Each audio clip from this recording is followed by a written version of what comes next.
Hey, good evening, everybody, and happy Saturday night. I'm Anjanette Levy. Welcome to my channel, and thank you so much for being here. I really appreciate it. Please, if you're joining just now, hit that thumbs up, hit the bell, and please subscribe. Please subscribe. I'm trying to reach 24,000 subscribers. That's my new goal. We've grown pretty nicely here over the last month, and it's all thanks to all of you who are tuning in and subscribing. And I really appreciate it because it wouldn't be happening without you. I am back from Boise. And I've got a lot to tell you, and if you're watching on replay, thank you so much for watching on replay. Also, if you would, please drop in the comments where you're watching from. I absolutely love seeing where everybody is watching from. It's like one of my favorite things to do is to see the different states in the comments, the different countries. It's really exciting. But as I mentioned, I am back from Boise. Getting back was quite a chore and a challenge. Let me tell you that. I couldn't believe it. I was well on my way to being home on Thursday. I was supposed to arrive home at 5 o'clock Eastern time. And then we were getting ready to take off. I only had one connecting flight. I'm not going to get into all of the drama. We can get into all of the travel drama at the very end because I really want to get into what we need to talk about.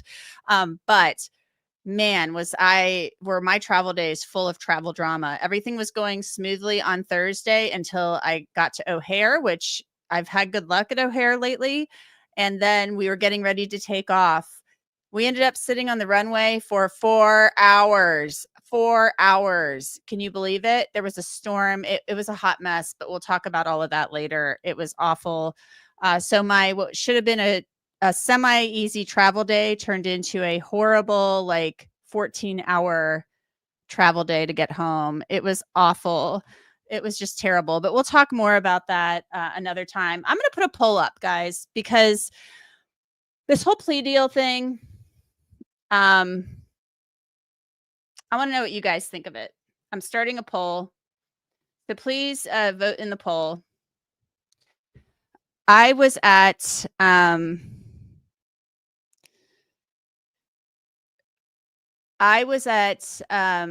the press conference following the sentencing. And we're going to talk about the sentencing here in a minute. I want to go through where everybody was sitting like I did last time. Everybody seemed to kind of enjoy that and get some, because I feel like you're missing a lot, honestly. I'm grateful that they at least allowed cameras inside the courtroom from the court Zoom feed. They obviously wanted to have control of that. I really think that this whole thing about the media zooming in on papers when it was back in Judge's courtroom, and oh my God, you're showing too many close shots of Bryan Kohberger. I thought it was all nonsense and ridiculosity, even back when it happened, because we're the media, right? You're telling us we can't shoot Bryan Kohberger. We can't shoot like video footage of him coming into court. We can't shoot you told us to back off. Judge said back off. He didn't say you can't shoot video of him. You said not to focus on him. So it was all a bunch of nonsense from the very beginning. All nonsense. And that's a function of them not having experience with having cameras in the courtroom or having a high profile case. So they all caved to the defense demands.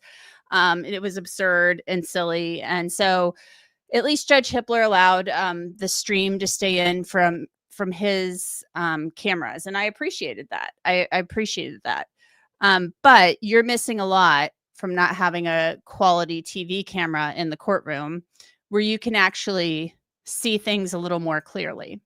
And so we're going to talk about that. We're going to talk about why I put this poll up. And the reason I put this poll up was because Bill Thompson at the press conference afterward, and even Judge Hippler, and Judge Hippler's right. Judge Hippler said, I can't compel Bryan Kohberger to tell us why he did this. Everybody wants to know why. And we can't even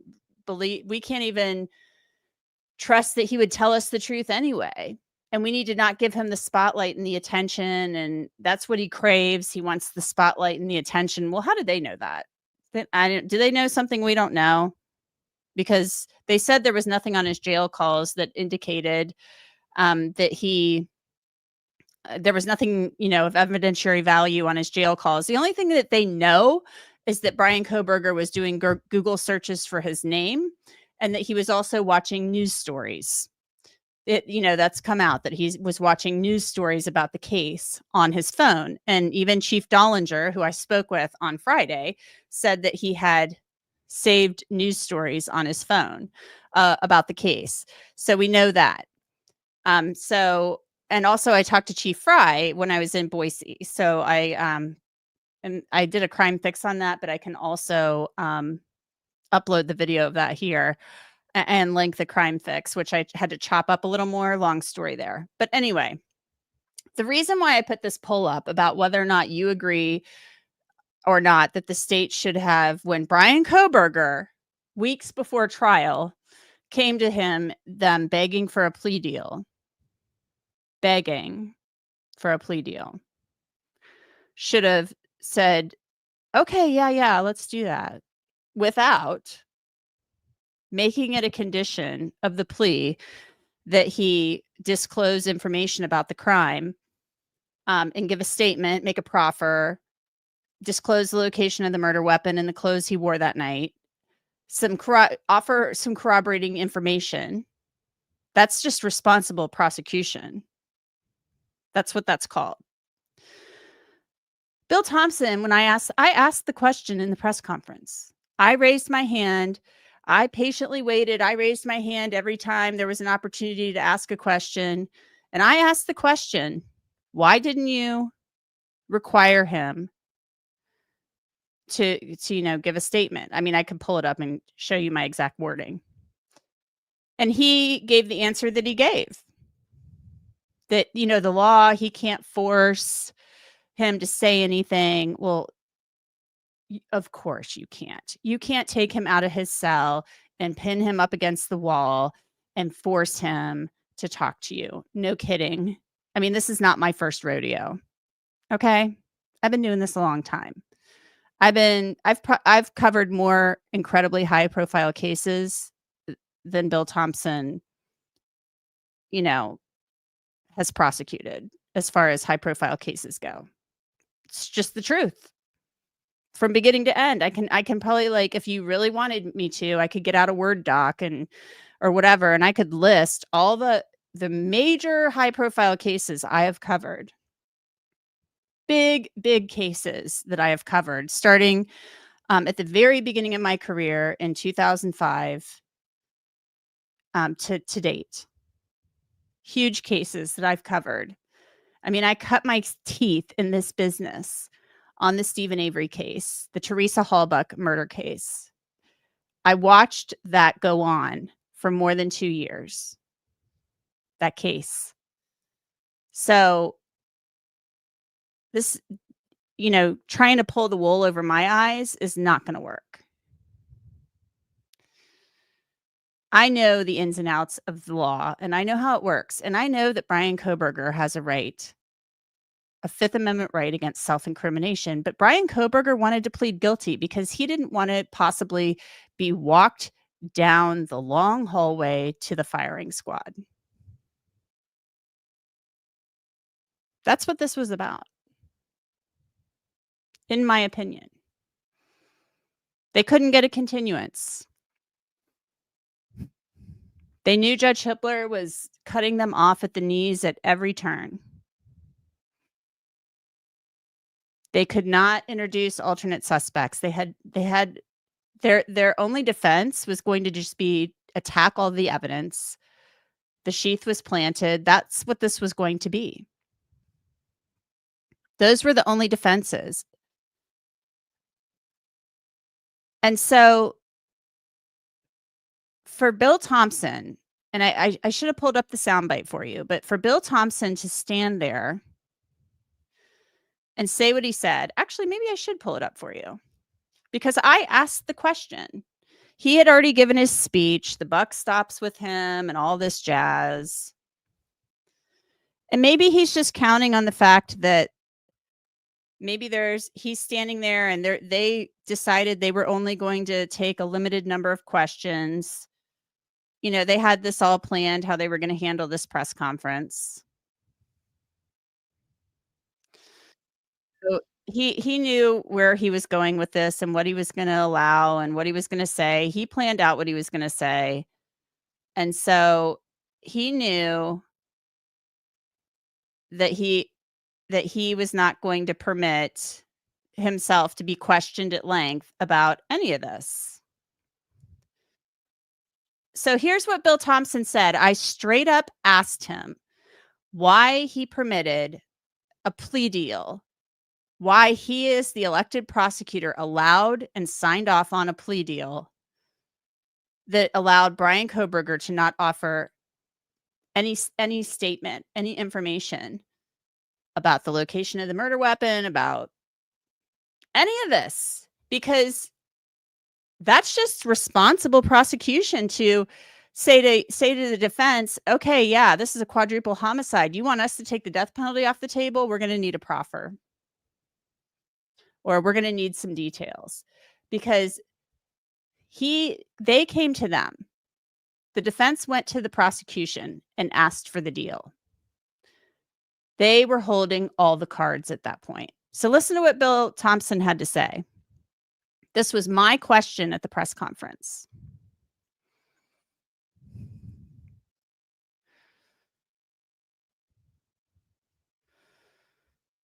Bill Thompson. The law does not give the court or us the power to require a specific factual allocution. And just let me finish. And we recognize that. And he said, just let me finish, because I was getting ready to say, but you could have made it a condition of the plea that he disclosed certain details. And he wanted me to let him finish, but then I didn't get the chance to follow up at the end. But here we go. Let's back it up so you can see it again. See him start his answer. Agreement. I asked Bill Thompson. The law does not give the court or us the power to require a specific factual allocution. And just let me finish. And we recognize that. We recognize that we could have said, well, in order for us to move forward, we want a factual allocution. But I have to be perfectly candid. I don't believe that there's anything that would come out of his mouth that would be the truth. I don't believe that there's anything that would come out of his mouth that would be anything other than self-serving.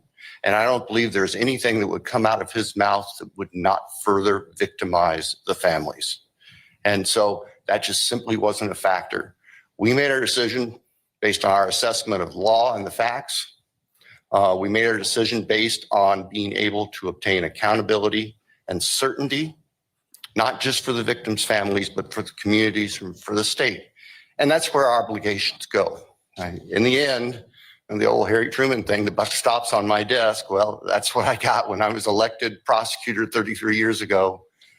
I never dreamed it would involve something like this, but we don't shirk our responsibilities just because it got big and nasty. In March of last. Okay. So he's saying the law doesn't allow him to require a specific factual allocution.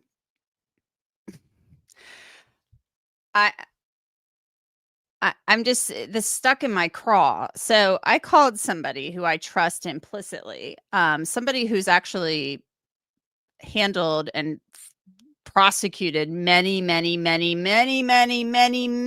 I told you the number of death penalty cases this person has prosecuted, you would be like, "Oh my God, are you kidding me? You're joking, right?" This person has prosecuted more than 40 death penalty cases, and this person said, "Well, of course you can make it a condition of the plea agreement to disclose details. Of course you can." So I knew that was. I mean, nobody said that the judge, oh, Mr. Kohberger, you were pleading guilty. Now stand up in court and say X, Y, Z. Nobody's saying that that's what he should have done or had to do. But Bill Thompson could have said to Ann Taylor, okay, we'll take the death penalty off the table, but we need to know where the murder weapon is. We need to know what he did with the K-bar knife, and we need to know some of the details of the crime. That's called, just good, solid prosecutorial work. And I mean, I'm sorry, but so They most certainly could have. And here's my thing too. They found a shovel in the back of Bryan Kohberger's car, in the trunk of his Hyundai Elantra. That shovel had soil on it. So the Moscow Police Department sent a bunch of soil samples to the FBI. The FBI was a major part of solving this case. I mean, they did the genetic genealogy work. They took it over from Othram. They also identified the white Hyundai Elantra as a white Hyundai Elantra. They also analyzed all the soil samples and compared them to the soil found on the shovel found in Bryan Kohberger's trunk of his car. And let me just tell you what that analysis found. I received an email, and this is from a report out of the document dump. On Friday, March 1st, 2024, I received an email from the FBI geologist. The summary of the report is as follows. The soil on the shovel is consistent with soil found in the Moscow area based off of the geologist's analysis. The report also stated the soil was likely not from anywhere east of Moscow.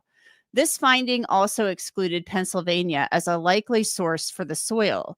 The report stated the soil from the shovel displayed characteristics of soil carried to the area via a water source. Though this could have been recent or at any point in the area's geologic history. During conversation with the geologist, he stated the exact area the sample came from would likely not be attainable due to the prominence of the mineral compounds from the sample that are found throughout the Moscow area. So they've got a shovel in the back of Bryan Kohberger's trunk that has soil on it that the FBI says is consistent with soil carried, by a water source from the Moscow area.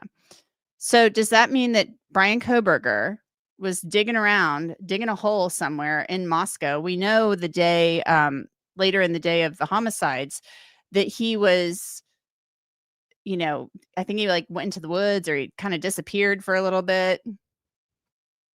So did this knife and the clothing get not thrown in the river as they seem to think, but buried somewhere near a river? Well, the guy who can tell you was sitting at that table. And so that would have been good corroborating evidence. You just don't know what can happen. I mean, I personally, I feel it in my bones. I just feel like this is not the last we've heard of Bryan Kohberger. There's that Garza v. Idaho case that allows him to file a notice of appeal. Yes, that could possibly breach the plea agreement, but he can appeal still. I talked to Philip DeBay about it. Also, there are federal avenues that he could explore if he wanted to. So that just puts the family through the ringer again, or the families, I should say, because there are 4 victims here. So there you have it. Also, I ran into Bryan Kohberger's. I went to the Ada County Jail. I was trying to get in there to do a tour, not to see Bryan Kohberger, because they would never permit that. But I just wanted to see where he had been housed for the last many months. Would you let me in with my photographer? We literally went there and asked, and they said no. They wanted the focus to be on the victims, and they weren't going to permit that. They also denied one of my records requests for his file, which I'm not sure they can even do that. But they did. They denied my records request. I've got the information in there. I've got the information in my email. So that was wild. But anyway, my point being, they could have required Bryan Kohberger to sit down and offer some details, and they didn't. And he said in that soundbite that I played for you that would re-victimize the families. It would do this, it would do that.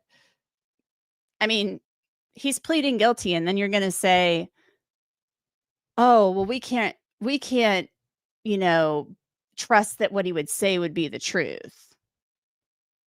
He's coming to you and asking for a plea deal. The way you trust that he's telling the truth is that you say, we need to know where you put the K-bar. We need to know where the clothes are. We need to know how you cleaned your car, how you didn't get any blood anywhere. We need to know these things. How did you do it?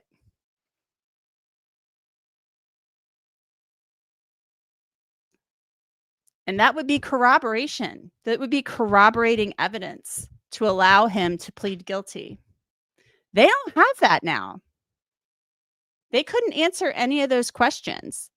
But if you sat down with him as a condition of the plea agreement and asked him those questions, you'd have the answers to those questions. Maybe you would be able to say, oh, that makes sense. So I'm just telling you, I talked to a prosecutor who's now retired, just recently retired, who's prosecuted more than 40 death penalty cases.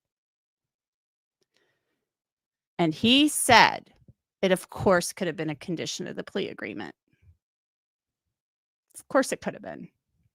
To sit down and provide some details. So, again, not my first rodeo. So let's get to the sentencing. This is why I asked you guys the poll question. The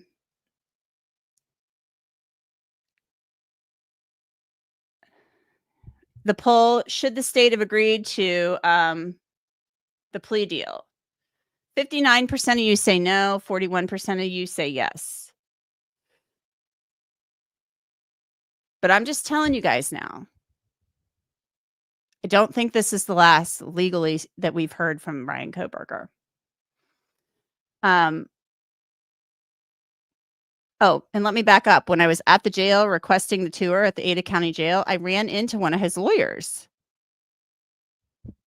I ran into one of his lawyers. I was like, just a brief conversation. But she said, we will not be making any public statements. Okay, fine. But I tried to introduce myself. She knew who she knew who I was, obviously, because they monitor the news coverage. But she said they would not be making any public statements. Okay, totally get it. But hey, my inbox is open. I'm willing to talk to everybody and anybody. So that's another reason why I think, and maybe they have mentioned threats. Maybe they're getting threats, or maybe they just feel this is the best course of action. That 42-day window for filing a possible appeal has not run its course. But I'm just telling you, legally, I'm skeptical that there's not something going on here. I could be wrong. I'm not always right. I know that. I'm the first to admit it. Before I move into the sentencing, to go through that, and we're going to talk a little bit about some of the document dump too. I'm thinking about doing some standalone videos. A lot of people have asked me to do that because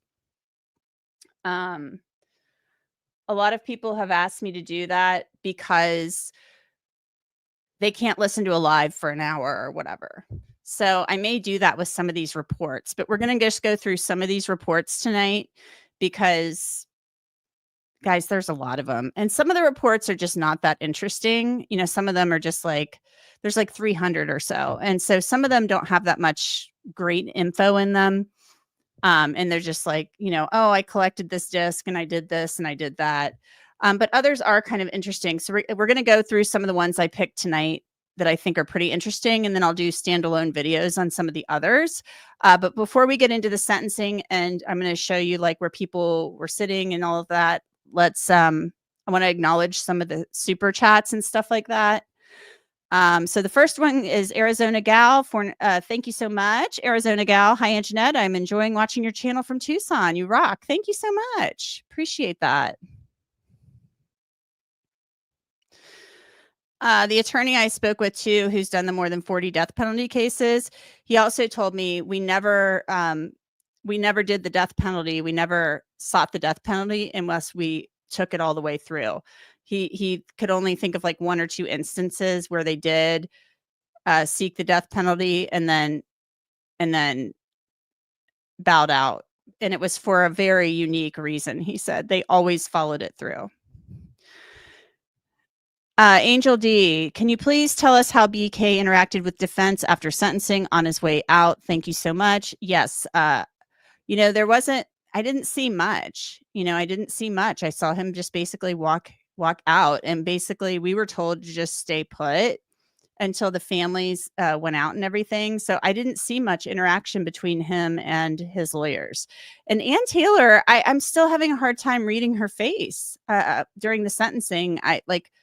Was she sad? Was she mad? I have no idea. Like, she just looked somber and stoic. And I don't know if she was mad. I don't know if she was sad. I don't know. I don't know. Did this not end the way she wanted it to? She wanted the death penalty taken off the table the whole time. She tried to get it taken off how many times?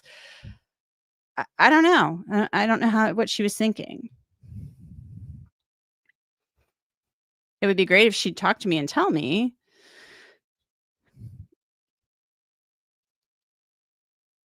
Danielle Cyril, thank you for this super chat. Didn't BTK avoid the death penalty because he was forced to confess to 30 years of being a serial killer? Thompson had leverage he didn't use. Yes, Bill Thompson had tremendous leverage here. Tremendous leverage. Now, if Bryan Kohberger is taking all of the secrets of the crime with him into a maximum security prison cell. But yes, BTK, I don't know about avoiding the death penalty, but that probably was. I'd have to look that up, but he did not get the death penalty, and he entered into a plea agreement. And I think his family wanted him to, if I remember from my conversations with his daughter.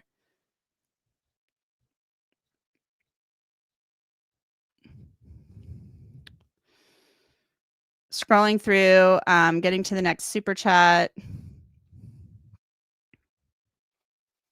But yeah, I just I don't like I feel like I don't like when people try to give me the runaround.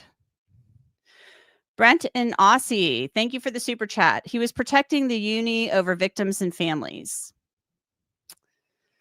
I just don't know how this protects the university, to be honest with you. I really don't. It's not like this was the university's fault.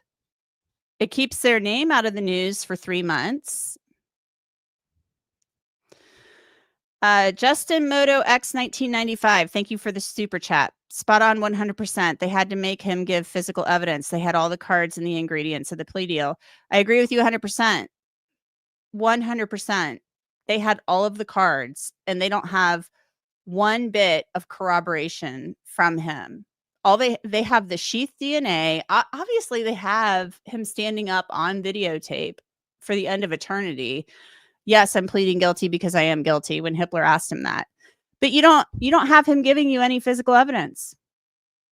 You don't have him taking you to where he buried the knife and the clothes or threw it. You don't have any of that. You don't have him explaining to you how he did this and didn't have a spot of blood in his car, other than he's Mr. Clean. I mean, he kind of won.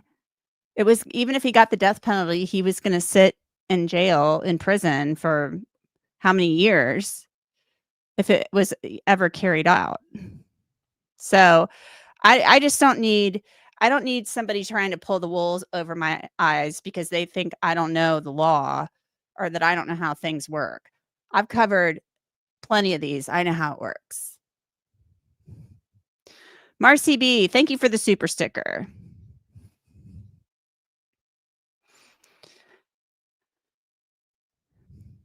Chris says, seeing D and hearing B's statement, I think it was the right decision not to further victimize them. The plea should have been with conditions. Yep, there should have been conditions. There should have been conditions.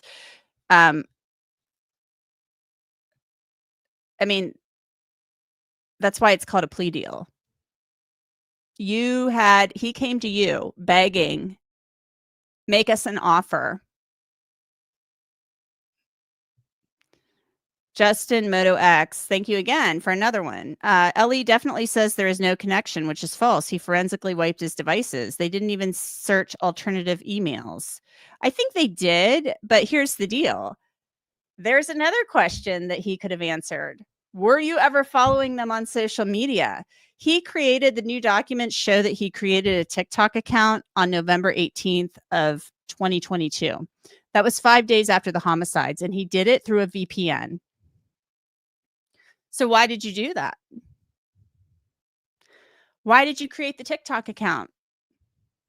Maybe it was to look, he was doing it through a VPN. Maybe it was, he wanted to see he now had the names of the victims and he wanted to look at their TikToks because he had seen their TikToks elsewhere. Maybe that was a way for him to reminisce. I mean, maybe it was a way for him to monitor the news about this, since they are now confirming that he had info about news stories about this on his phone.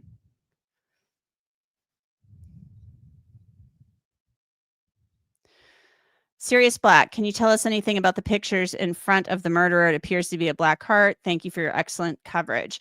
All I saw was like what appeared to be a dark heart on a piece of white paper. I don't know where it came from or anything. Maybe it's from somebody, a supporter of his, who drew it and the defense put it in front of him. I don't know. Jen McVick, thank you for the super chat. Why on earth does that other brunette defense attorney always have a smirk on her face? So awkward, so weird. I think she just kind of permanently smiles, because when I saw her at the jail, I introduced myself and she was like, I knew who you are. Like when I said, because I was like, oh, hey, like after, could we talk? That kind of thing. She's not interested in talking to me, and that's fine. But if she changes her mind, I'm here. Ann Taylor, if you're watching this, come talk to me. I'm all ears. I think she's just somebody who always has a smile on her face. I think she's just somebody, that's just who she is. I mean, because she was smiling when she said that to me, and then she walked away. Thank you for here. We have a new member, Christine Handrinos. Thank you so much. Welcome to the Anjanette Levy channel, Live with Anjanette. We're live with Anjanette. Jay Booker says, in the vampire selfie, makeup used on face and fist. That's what a lot of people are saying. It's very possible, and we're going to get to some of that too. And let me get to 2 more things before we jump back into the sentencing. Jack Collins, welcome. Thank you, Jack Collins, for joining. Thank you. Thank you. And Christine Handrinos, thank you so much for the super chat.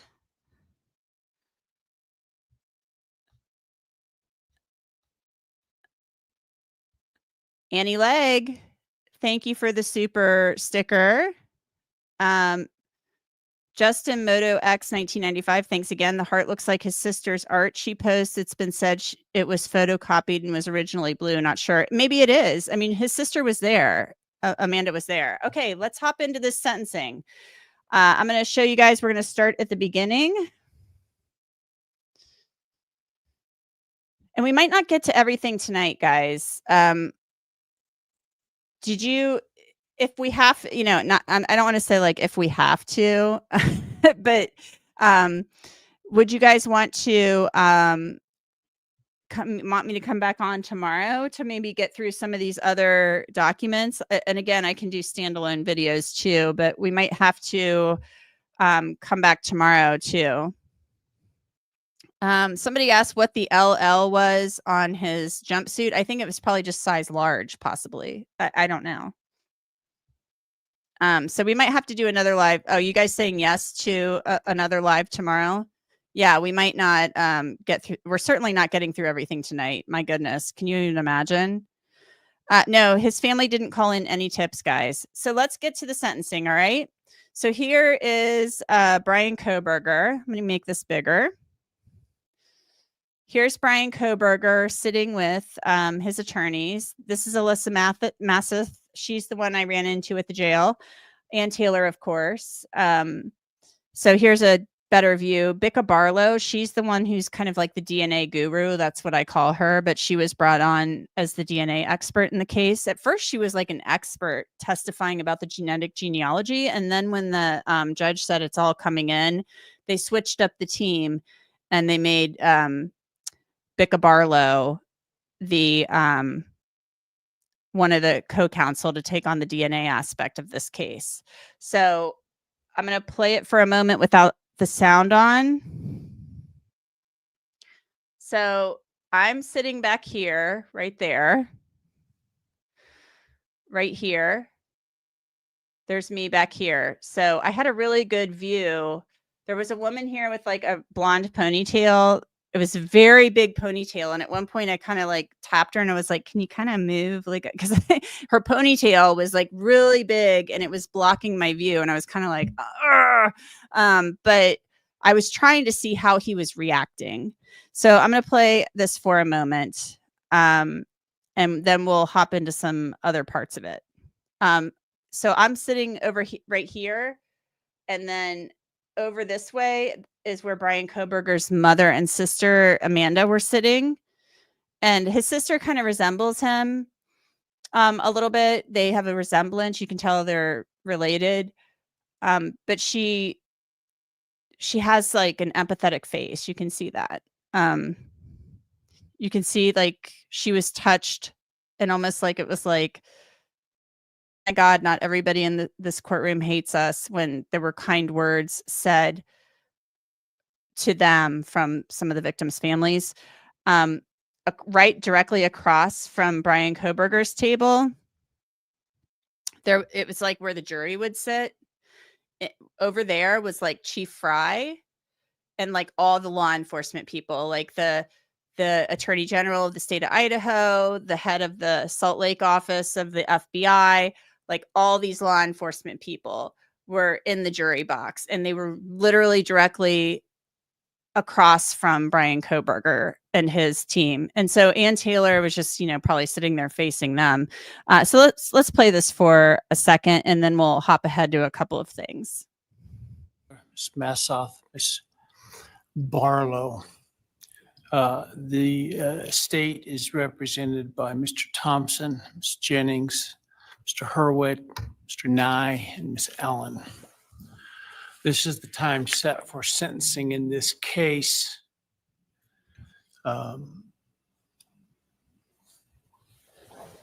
The defendant previously entered a plea of guilty to 4 counts of first-degree murder and 1 count of felony burglary.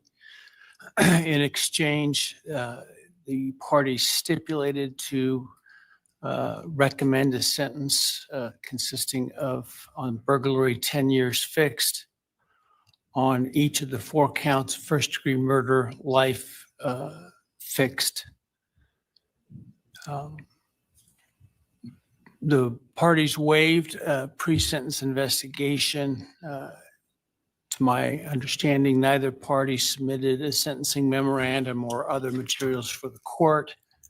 Court is familiar with the file and the evidence submitted previously by the parties as it has reviewed them throughout the case and in anticipation of trial.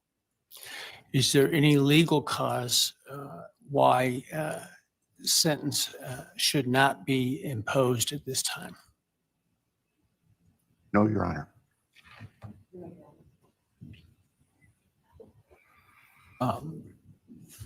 Does the state, before impact statements and arguments, wish to present evidence today? Your Honor, the state does not intend to present evidence in a documentary sense. We have provided the court through the clerk with photographs that we would like to use during the course of our sentencing argument. Sure. All right. Thank you. But no testimony other than impact statements? That's correct, Your Honor. All right. So with that, let's start with then impact statements. Ms. Jennings will be introducing. In my understanding, just so I'm clear, I indicated through the trial court administrator that we need to see if any of the victims wish to have the camera not running and audio only. And my understanding is all of them indicated they are fine with the video. Is that correct? Yes, Your Honor, that's correct. All right, very well. Go ahead, Ms. Jennings. Your Honor, the first, and we're taking these in the order, victim impact statements in the order that the charges were listed in the indictment. The first charge being burglary. So we will have Bethany Funka's statement, and she has asked that her friend Emily Allant read that statement. All right, any objection to that? All right, very well. Okay, so when I was in the courtroom, honestly, I missed that part that it was Emily Allant, who was one of the people present that day for the 911 call. That's Hunter Johnson's girlfriend. I missed that when I was in there because, you know, there's a lot going on and I'm tweeting and I'm literally looking around. I'm trying to take it all in and get all of the kind of like the vibe and the feel and what's going on. And I kind of missed that part that was Emily Allant reading that. What a brave girl. Well, a young woman, I should say. She's not a girl. I just call everybody a girl because I don't know. It's just how I am. I've always done that. But I just feel like I missed that part. So let's listen to a little bit of this and then we'll skip ahead. But you see Bryan Kohberger. He's just kind of. Thank you, Your Honor. He's just sitting there. I'll be speaking on behalf of Bethany. And so, yeah, here it reads. My name is Bethany Funk, and I was roommates with Maddie, Kaylee, Xana, and Ethan. I not only lost some of my best friends, but I also lost a sister. Never in a million years would I have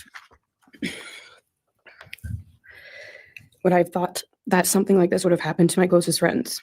I thought that we were going to wake up and go upstairs, see them and tell them how they had scared us and that they were going to tease us about how we are constantly scaredy cats. I make jokes about it as we would go to Taco Bell like always. But sadly, that is not what happened and what turned out to be my worst nightmare. When I first woke up that morning, I had no idea what happened. I woke up around 7 with a terrible toothache. So I called my dad, who is a dentist, and he asked what I should do. He told me to take Advil, so I did, and I went back to sleep. I was still out of it and still didn't know what happened. If I had known, I of course would have called 911 right away. I still carry so much regret and guilt for not knowing what had happened and not calling right away, even though I understand it wouldn't have changed anything, not even if the paramedics had been right outside the door. I was so frantic that morning and scared to death, not knowing what had happened.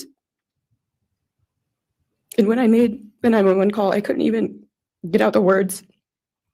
And from then on, I don't remember a thing. It was like my brain wiped that whole memory. That was the worst day of my life. And I know it always will be.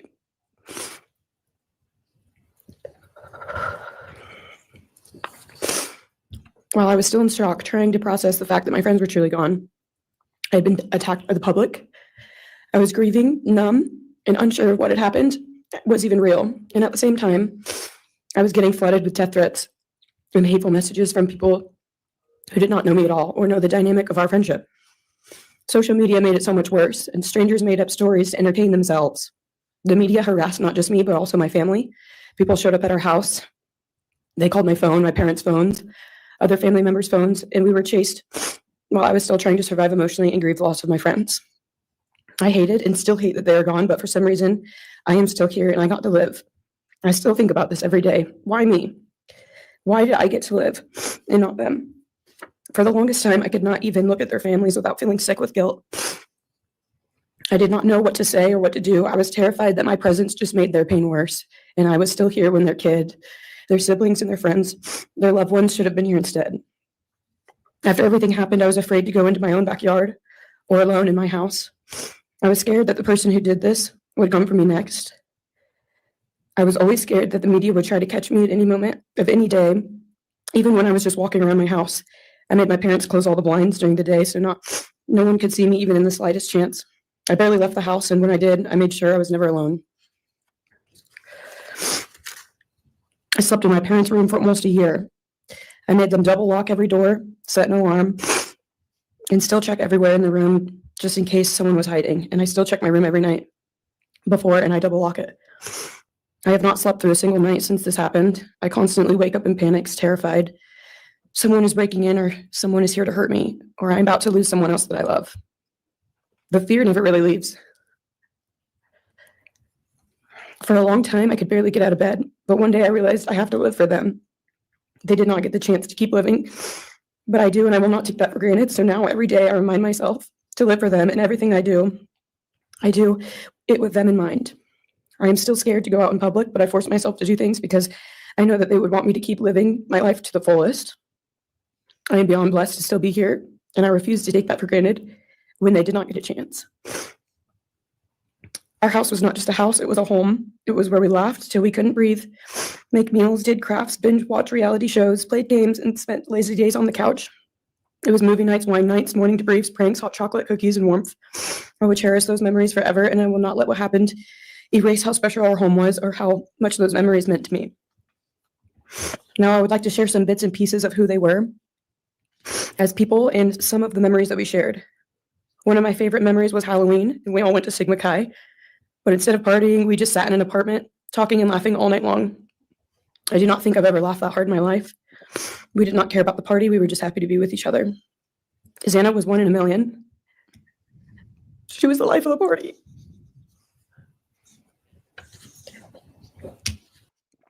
What's interesting about Halloween, when they talk about Halloween in the new documents, there is a statement from Emily, and it talks about how she told, I believe it's from Emily, she talks about how she told the police that there was a Halloween party, and they were actually outside on the back porch, and Murphy kept barking, and they saw like a guy or something, like a guy in the bushes or something.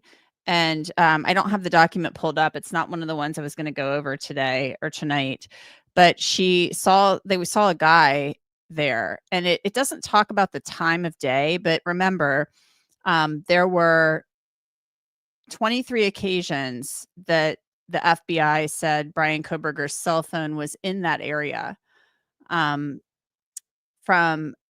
July to the week before the homicides, November 7th. So there were 23 occasions that his cell phone was within a football field of the house on King Road. They determined that through doing drive testing and things like that. So I'm trying to, and they went inside. They ended up going inside. And this was the Halloween party that she's referring to. So I'm wondering if, if it was between the hours of 10 p.m. and 4 a.m., that's when they said Kohberger was in the area, or at least his phone was. Of course, it was probably him. I don't know. So I wanted you guys to see, though, when Dylan spoke, where the way he looked, because he just kind of stared at her. And in the new documents, she says that they saw each other. So I'm still at a loss for whether or not Kohberger saw her. I mean, that would have been another question that he could have answered. Did you see her?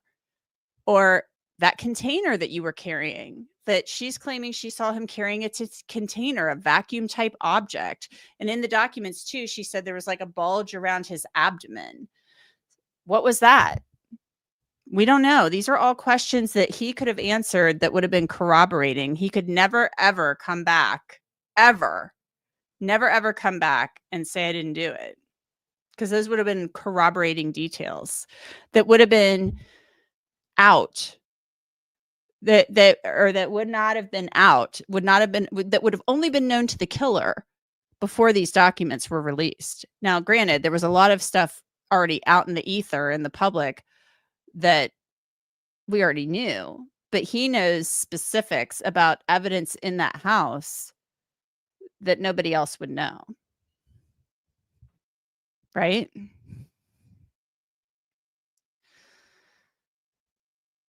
So Bethany comes up, and she, but I was interested to see how he looked at her.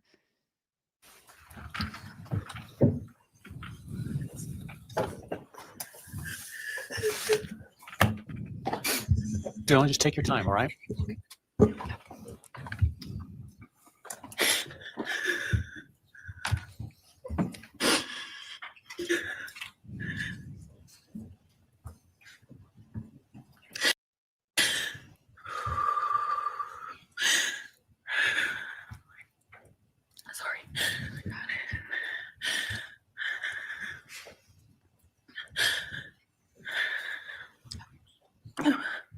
Thank you, Your Honor. What happened that night changed everything. Because of him, 4 beautiful, genuine, compassionate people were taken from this world for no reason. No, I don't know about you, but I don't see any smile from Alyssa Massa there. Everybody kept saying, oh, she was grinning, she was smiling. She did grin and smile when Maddie's paternal grandmother, Kim, talked about the cute nicknames that Maddie had called her and what she called bananas and stuff like that. She did. And Becca Barlow did too. I think they were touched by it and they thought it was sweet. But I do find it interesting. She doesn't have that smile or whatever on her face there. And they really went after Dylan. Remember, they went after Dylan hard in the court documents. I mean, they were going to really go after her on cross. They were. That's just the truth. But they're like kind of glaring at her. And even Kohberger was, I noticed. He didn't just take their lives. He took the light they carried into every room. He took away how they made everyone feel safe, loved, and full of joy. He took away the ability for me to tell them that I love them and that I'm so proud of them. He took away who they were becoming and the futures they were going to have. He took away birthdays, graduations, celebrations, and all the memories that we were supposed to make. All of it is gone. And all the people who love them are just left to carry that weight forever. He didn't just take them from the world. He took them from me, my friends, my people who felt like my home, the people I looked up to and adored more than anyone. He took away my ability to trust the world around me. What he did shattered me in places I didn't know could break. I was barely 19 when he did this. We had just celebrated my birthday at the end of September. I should have been figuring out who I was. I should have been having the college experience and starting to establish my future. Instead, I was forced to learn how to survive the unimaginable. I couldn't be alone. I had to sleep in my mom's bed because I was too terrified to close my eyes. Terrified that if I blinked, someone might be there.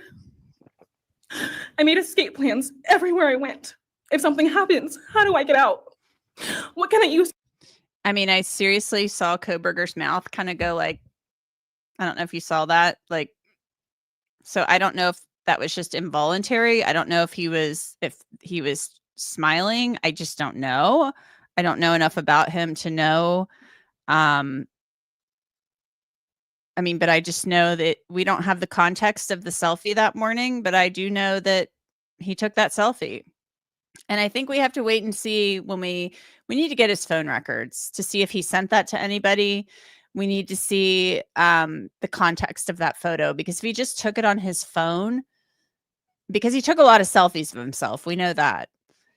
But if he just took it on his phone, I mean, it could have been a celebratory selfie. So, So as this is going on, I kept watching him. And just so you're aware, I said this on the live the other night, that he was clenching his teeth a lot, or clenching his jaw a lot. And then there were times he would kind of go like this, or like stick his tongue. It wasn't pronounced though. Like his face obviously is much thinner than mine and more angular. But he was, and I don't know if I would say grinding his teeth. I said that the other night, but he was clenching his jaw a lot. So I don't know if he was restraining himself from saying things. I just don't know. But he would occasionally do this, thrust his tongue into his cheek just a little bit. And I could see that because I could see him from the side. It was like a side profile view that I had of him for the most part. And he would kind of like move a little bit, just a little bit, but not much. Some people were asking about that orange jumpsuit that he had on. That was not, I don't believe that was an Ada County jumpsuit. In Ada County, they had more of like a red jumpsuit. And I'm kind of wondering if that was if that was like something from the Idaho Department of Corrections, because the orange is not what he had on during the hearing for the gag order. And it's not what he had on during his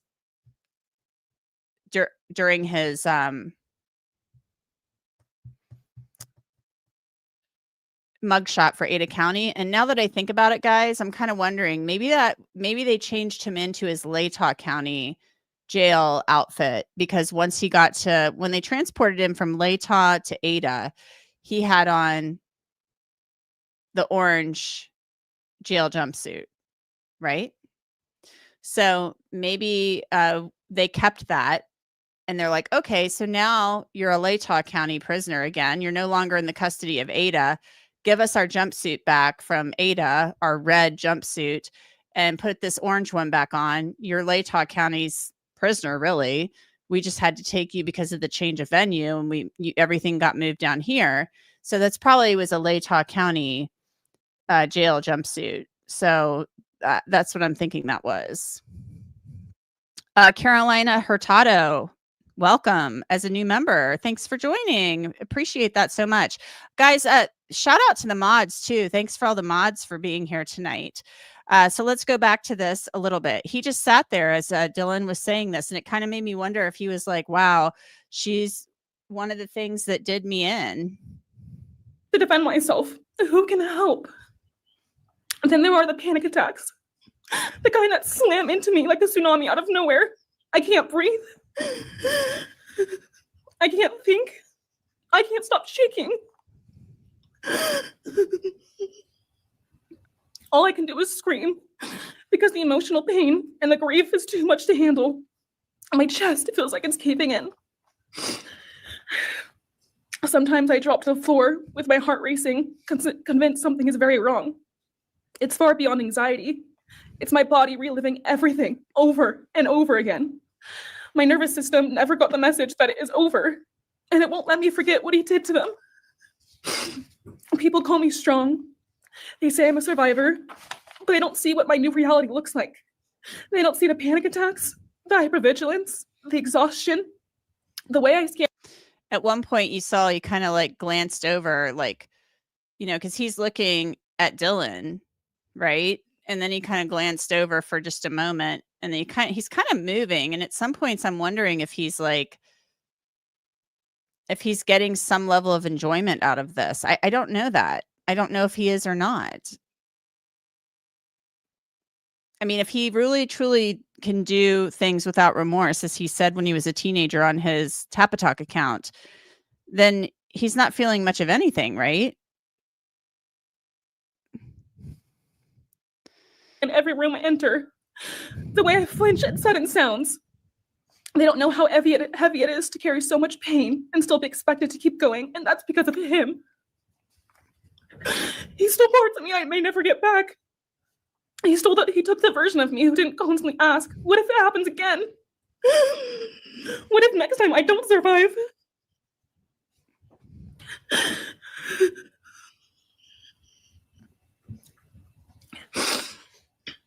He may have shattered parts of me, but I'm still putting myself back together. Piece by piece, I'm learning how to live in this new version of life. It is not easy. It hurts, but I'm still trying. And I'm not trying just for me. I'm trying for them, my friends. About a year ago, I had a dream about them. I got to say goodbye. I told them I won't be able to see you again, so I need to tell you goodbye. They all kept asking why, and all I could say was, I can't tell you, but I have to. When I woke up, I felt shattered and heartbroken, but also strangely grateful. Like maybe in some way that dream gave us the goodbye we never got. Still, no dream can replace them, and no goodbye will ever feel finished. He is a hollow vessel, something less than human, a body without empathy, without remorse. He chose destruction. He chose evil. He feels nothing. He tried to take everything from me, my friends, my safety, my identity, my future. He took their lives, but I will continue trying to be like them to make them proud.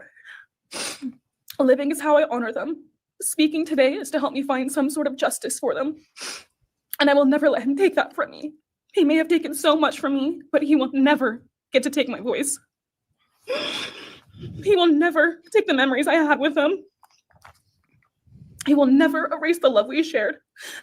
The whole time over here, and I had a really good view. Remember, guys, if you're just joining, thanks so much for joining. Let me know where you're watching from, which city, state, country. I love seeing that. And make sure you hit that thumbs up. It really helps the video. And subscribe. I'd love to have you as a subscriber. So, you know, it stinks that this is here, but I'm sitting, now I can't even see where I am. Sorry. The letters The are laughs blocking. we had, or the way they Here I made me am. feel seen and whole. I'm right up here. So I'm right up here and I'm tweeting away. So I'm here. If you're just joining, I said earlier that, so here's Bryan Kohberger's table. He's there with his defense team. Directly across from them is the jury. So if this case had gone to trial, the jury box would have been directly across from Bryan Kohberger. They would have been facing the defense the entire time. They would have been watching witnesses because the witness stand was right here over to the left of the judge, I guess. Yeah, the left of the judge. Got that a little mixed up for a second. So the witness box was right here. The defense would be right here. And directly across the courtroom is the jury box. And it was like a wall of law enforcement in that jury box. It was Chief Fry, the head of the Salt Lake office of the FBI, the Attorney General. I mean, like all these law enforcement people were filled the jury box. They were all sitting in there. And I interviewed Chief Fry while I was in Boise. So that was kind of interesting. I'd never met him before. So that was kind of cool. Nice guy. He said he really regretted not coming out with press conferences sooner. He would have done that differently. I can upload that video so you can see it. And I can post the link to the crime fix I put together on it. But Bryan Kohberger's mother, Marianne, and his sister were over here sitting, and they listened intently to all of the statements, and they watched. I mean, they looked over. I mean, they were watching, and every person who spoke. They watched every person who spoke. So, I mean, they did. I mean, they were not. I mean, there were times they teared up. The sister, I didn't see tear up as much. A couple of times I saw the mother kind of tear up, wiping tears. Amanda, I don't recall seeing tear up that much, but I was continually trying to like watch them. Those things are mine. They are sacred, and he will never touch them. I get to feel sadness. I get to feel rage. I get to feel joy even when it's hard. Let's skip ahead to Steve Gonsalves really quickly, because that's when I was like, oh boy, here we go. Because Steve Gonsalves, of course, has been the most vocal of everyone in this case. As you know, he has been incredibly vocal, very critical of the defense, or pardon me, of the prosecution team. Oh, let's watch Ben Mogan, actually, because Ben Mogan said something about evil needing to be locked away. So let's watch this, because Ben Mogan, I believe it was Ben Mogan who said it. And when he said it, I swear to you, Bryan Kohberger almost nodded slightly. And I talked to a body language expert, and it's the slightest nod. It's not even, it's not pronounced at all, but I saw him nod just slightly. And she told me that's called leaking. It's like where your body, it's like you can't, your body is saying how it's feeling practically. So let's listen to Ben Mogan, because it may have been Ben Mogan, or it may have been Scott Laramie. Maddie Mogan's father.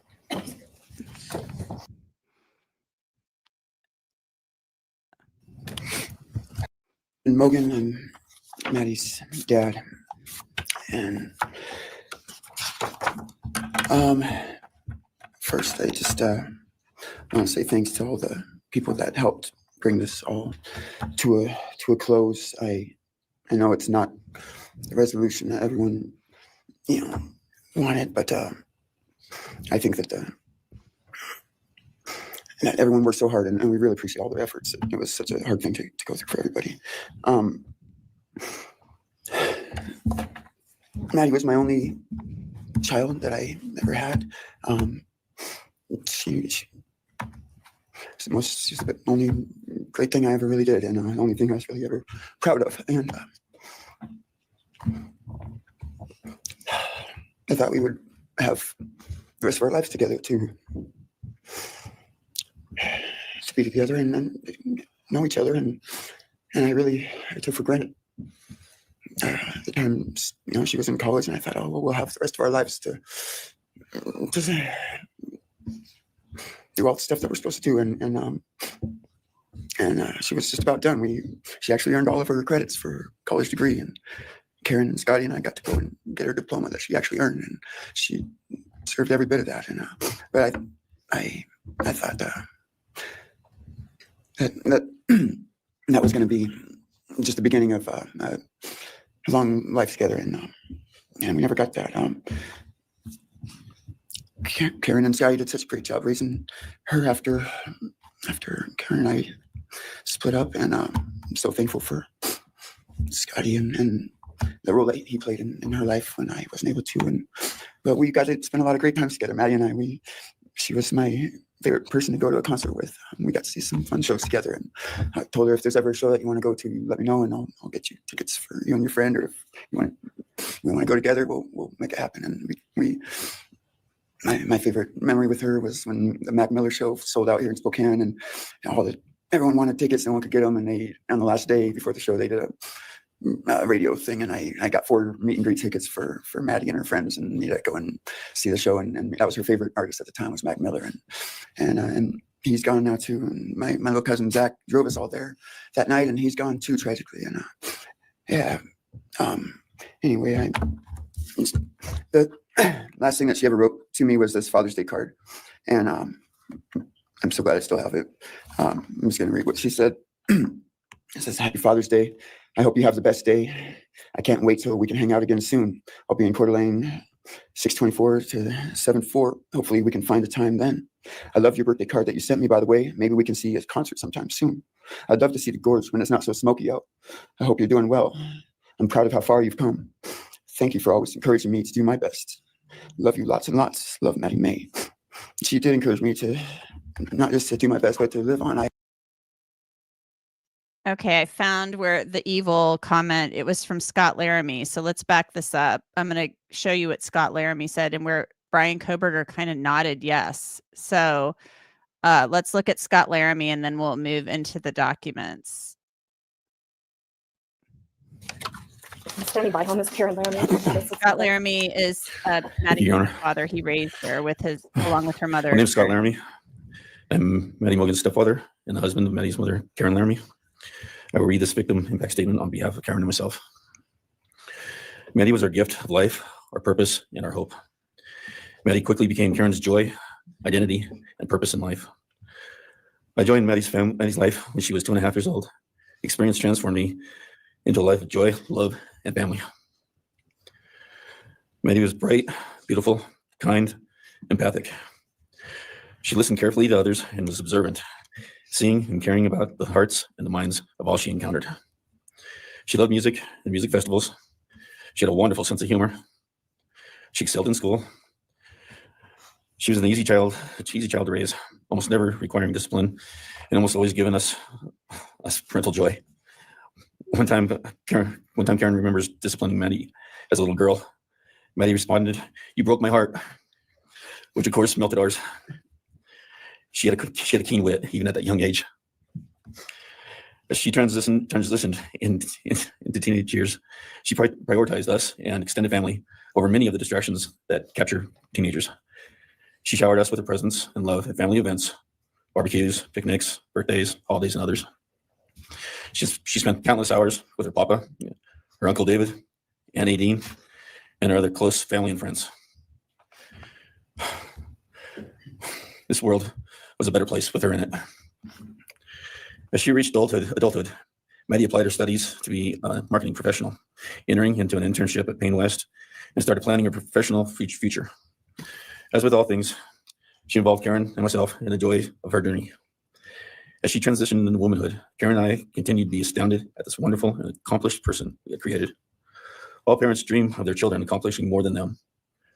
We realized this dream, all we had not become, she was becoming. Karen and I are ordinary people, but we lived extraordinary lives because we had Maddie. Maddie was taken senselessly and brutally in a sudden act of evil. She was taken along with the young, promising, and bright lives of Kaylee, Xana, and Ethan. First, we felt disbelief. Next, we felt disorientation. Then we felt grief overcome us. Our grief is compounded even more for the Goncalves, Granodal, and Chapin families. We speak of hope and healing, and we do have hope and some healing. But the vast emotional wound will never fully heal. Since Maddie's loss, there's emptiness in our hearts, home, and family, an endless void. After losing her mother in a car crash, Karen took to grieve. Karen took years to grieve and recover. The feeling that her life with Maddie and A was perfect helped her to start to heal. Now, this is no longer perfect. After Maddie's loss, Karen felt like she was spinning out emotionally collapsing into anxiety and depression. She sometimes asks, how am I supposed to go on when I've lost my favorite person in the world? I felt the same, and we continue to struggle. The loss of Maddie has impacted so many beyond our family. Her second family is her sorority sisters who grieve alongside us. She has so many close friends who suffer from her loss. We will continue to be, her loss will continue to be felt by the Vandal community, including Vandal Solutions on campus, where she volunteered her time for others. It helps us to know Maddie is in heaven now, freed from the trials of this earth. We, however, continue to live on without the grace and support of her presence. We will grow old without our only child, our bright, beautiful friend and daughter. In the end, there are no words that can accurately capture the devastation of losing Maddie. We will endure and we will go on. For Maddie, we will not let our grief consume us. For Maddie, we will continue to love and care for our family and friends, including the families of Kaylee, Xana, and Ethan. We will remain united with them. We can only hope that others out there suffering similar losses can look to us and see that we can overcome hatred, darkness, and evil. We know the law allows us to comment on the defendant and the sentence. As for the sentence, we support the plea agreement. Society needs to be protected against this evil. As for the defendant, we will not waste words. Okay. So when he said society needs to be protected from this evil, I'm going to back it up a second, because I swear to you, when I was sitting there and watching him say this, Kohberger just did one of those slight nods. You may not be able to see it on here, but he did it. He kind of went like this, like it's so slight that you can barely see it. And I know that his defense team has said because of his autism that he does this subtle rocking thing because of that level 1 autism diagnosis. And he has this intense stare and gaze. And it's just some of the things he does and he has a flat affect because of that. I don't know if that's true or not, if that's why he does these things, but he did nod ever so slightly when Scott Laramie said that society needs to be protected from this evil. So see if you can see it, but I definitely saw it because I could see his side profile. And care for our family and friends, including the families of Kaylee, Xana, and Ethan. We will remain united with them. We can only hope that others out there suffering similar losses can look to us and see that we can overcome hatred, darkness, and evil. We know the law allows us to comment on the defendant and the sentence. As for the sentence, we support the plea agreement. Society needs to be protected against this evil. As for the defendant, we will not waste words. Did you see it?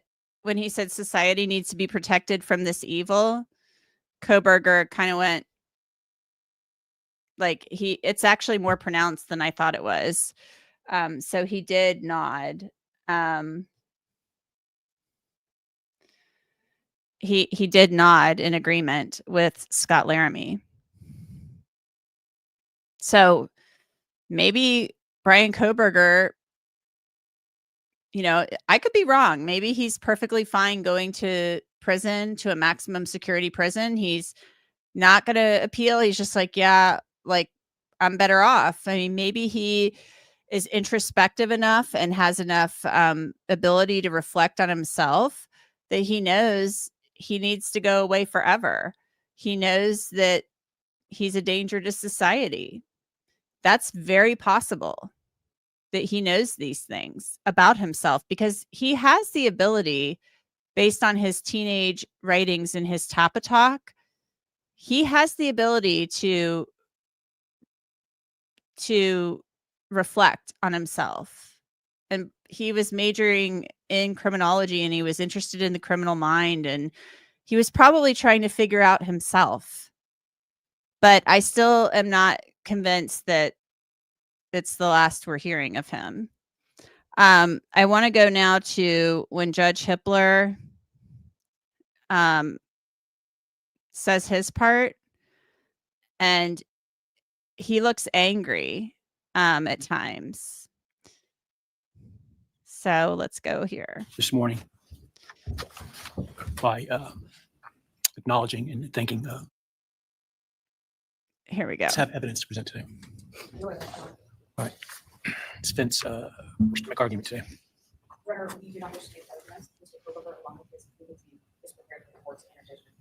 right, Mr. Kohberger, you have an opportunity to make a statement if you wish to. I take it you are declining. I respectfully decline. Go.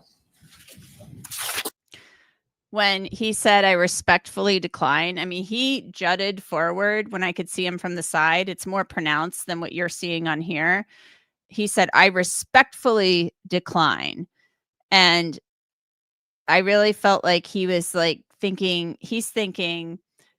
and when Olivia said what she said at the end of her statement, and the whole courtroom clapped, and he looked over, and there were several times when that happened, especially when actually, let's look back at the Xana's do you guys remember Xana's Xana's I think it's her stepfather. Let's look at this really quick. Hi, my name's And we'll Randy. go back to Hippler. Sorry, I'm Xana. moving around. I just feel the same way we all do. All of us are united because of something that happened. And I'm grateful to know and have met some new family because of this awful event. But this is probably the last time we're all going to be in the same room together. Let's be real. So I can say, I love you all, and I feel your pain. And just God bless us all, just get through it. I had stuff wrote up. It was probably best I didn't read it out. Probably get kicked out of here. So, I'll share one thing to you guys, not to you, with Xana. So I was working in North Dakota and came home, and Jazzy and Xana had taken our son Elijah and put him in a dress, makeup, and it was awful. I was like, I don't know. She was funny. I told her she'd be in the movies and be somebody great one day like that. And now she is just above us as an angel with all the other beautiful kids. So let's hold that to our hearts, because this evil thing is not going to take nothing from us. You, man, I don't know what my limits are here, but I'm really struggling, dude. I am struggling. So I want to just be out in the woods with you, just so I can teach you about loss and pain. I love God. I wouldn't take your life. That's up to him. But I guarantee you, you are weak. God, I would just give a moment, man. 5 minutes out in the woods. Oh man, you're gonna go to hell. I know people believe in other stuff. You're evil. There's no place for you in heaven. You took our children. You are gonna suffer, man. I'm shaking because I want to reach out to you, but I hope you feel my energy. Okay, go to hell.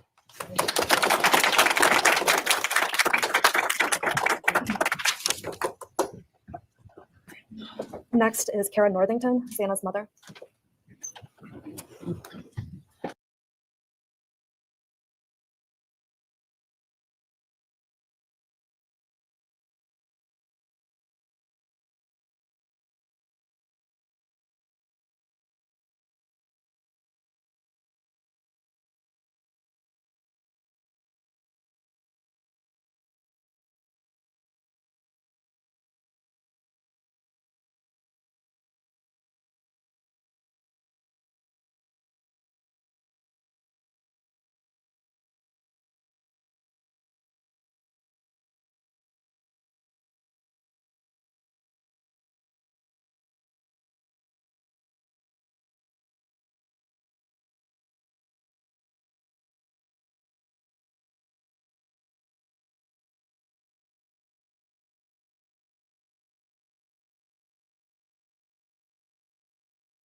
Sorry, guys. I'm sitting here talking and I forgot to add myself back onto the stage. So I felt like when Bryan Kohberger, when he looks over to the crowd, I feel like he's doing it like he can't believe at all that this is being permitted, this clapping and stuff, and that he's kind of offended by it. Like, this is being allowed. Like, I'm the only person sitting here with any manners. And the clapping typically is not allowed in court, but the judge allowed it. That typically would not be allowed, but Hippo allowed it. And I feel like Bryan Kohberger was practically offended by this, that he was like, I'm the only one sitting here minding my manners, even though he is admitting to committing a horrific crime and slaughtering 4 college students. But at the end, when he said, I respectfully decline, I feel like he's like, it's like, he's like, I'm being respectful. So when he said that, people in the courtroom were like, they were disgusted. They were like, on the victim's side, they were like, I mean, they were like, coward, you know, like saying all kinds of stuff. It was something. So let's go back to the judge. When the judge said a bunch of stuff about him, you know, getting rid of his 15 minutes of fame, which I'm like, why are they saying this? They must think that they must have some information that because he collected the news stories and stuff like that, and he was monitoring the news. They must think that he was reveling in this and wanted the attention, because they keep referring to that. Let's have evidence to present today. All right. Ms. Vince, wish to make argument today.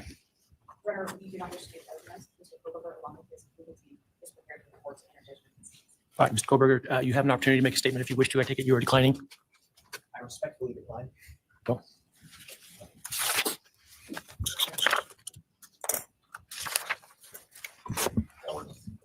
Please. All right, let me start this morning by acknowledging and thanking those that have come here today in support of their loved ones. And I appreciate your courage and your strength. And I hope that you are able to move on as best as possible. Thank counsel for the professionalism that they've exhibited throughout this case. It's been my great honor to preside in this case and to help bring, to the extent possible, some resolution and hopefully justice to this case. During the quiet morning hours of November 13, 2022, a faceless coward breached the tranquility of 6 beautiful young people and senselessly slaughtered them, 4 of them. Who committed this unspeakable evil was unknown for several weeks, but due to the killer's incompetence and outstanding police work by numerous local, state, and federal law enforcement agencies, the person that slithered through that sliding glass door at 1122 King Road now stands before the world and this court unmasked. This unfathomable and senseless act of evil has caused immeasurable pain and loss. No parent should ever have to bury their child. This is the greatest tragedy that can be inflicted upon a person. Parents who took their children to college in a truck filled with moving boxes had to bring them home in hearses lined with coffins. The loss this killer inflicted was not just the death of these people's children, siblings, grandchildren, as we've heard today. It has ripped a hole in their soul, destroying a special part of their very essence. Any person who is a parent defines themselves foremost as such. It is their existence and purpose of being. And it has been stolen from these parents.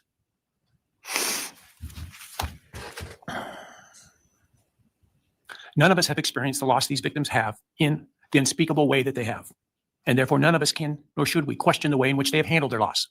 Whether that be in private mourning, removed as far as possible from this media circus, or in front of a camera demanding retribution with the loudest megaphone. I've listened intently to the stories and pain that have been shared today, with great awe at the courage and resilience of the surviving family members of those wonderful children. I've listened also to the surviving roommates, both in person and through their friends. And I can't think of how, frankly, courageous they have been despite the hell that they have faced by uncaring people who have come up with all kinds of crazy theories about 2 kids simply being kids. The parents, siblings, and other family members who have spoken today are designated as victims in our legal system. But going forward, I hope that they can shed that label, as it gives too much power to the evil that condemned them to that role. They are and should be known as survivors, fighters, and foremost as witnesses to the tremendous lives of value and unbounded promise of these 4 young people. But those speaking today and those who did not speak, but who carry the same burden, this same loss, now carry forward the memories of these now perpetually young people, these forever children. These survivors carry the responsibility of ensuring that the voices of these children, Maddie, Kaylee, Xana, and Ethan, are never forgotten, and the positive impacts that they have had on so many lives are never minimized, and that the love they shared, the light that they shined onto others is forever celebrated. As we sit here today, this case is ending, and we are now certain who committed these unspeakable acts of evil, but we don't know, and what we may never know is why. I share the desire expressed by others to understand the why, but upon reflection, it seems to me, and this is just my own opinion, that by continuing to focus on why, we continue to give Mr. Kohberger relevance. We give him agency, and we give him power. The need to know what is inherently not understandable makes us dependent upon the defendant to provide us with a reason, and that gives him the spotlight, the attention, and the power he appears to crave. Yet even if I could force him to speak, which legally I cannot, how could anyone ever be assured that what he speaks is the truth? Do we really believe, after all of this, he's capable of speaking the truth or of giving up something of himself to help the very people whose lives he destroyed? Rather, I suspect the so-called reason would be dished out in enticing, self-serving, and aggrandizing, untruthful bits, leaving people wanting more information, more insight, and thus enhancing even further the power he seeks to hold. Even if we could get truthful insight into his why, I suspect it would not in any way quench one's thirst for actually understanding why in the first instance, because there is no reason for these crimes that could approach anything resembling rationality. No conceivable reason could make any sense. And in the end, the more we struggle to seek explanation for the unexplainable, the more we try to extract a reason, the more power and control we give to him. In my view, the time has now come to end Mr. Kohberger's 15 minutes of fame. It's time that he be consigned to the ignominy and isolation of perpetual incarceration. I know there has been concern about him collaborating on books or movies or other media projects, and I truly hope that someone does not stoop to affording him this spotlight that he desires in the name of clicks, royalties, or profits. While criminal behavioralists should study him away from the spotlight in an attempt to prevent other would-be killers from acting on their worst impulses, there should be no need for that to spill over into the public eye. The great Idaho jurist Edward Lodge was known for trying to find something positive about every person he ever sentenced. And with over a half a century as a trial judge, that was a lot of people. This was often challenging, and I recall in one case he said that the best he could come up with was the defendant had good penmanship. Truth be told, I'm unable to come up with anything redeeming about Mr. Kohberger because his grotesque acts of evil have buried and hidden anything that might have been good or intrinsically human about him. His actions have made him the worst of the worst. Even in pleading guilty, he is giving nothing hinting of remorse or redemption, nothing suggesting even a recognition or understanding, let alone regret for the pain that he has caused. And therefore, I will not attempt to speak about him further, other than to simply sentence him so that he is forever removed from civilized society. And accordingly, based upon his conduct and based upon the record before this court, recognizing the standards that govern this court's sentencing decisions as set forth in State v. Toohill, I hereby sentence Mr. Kohberger as follows.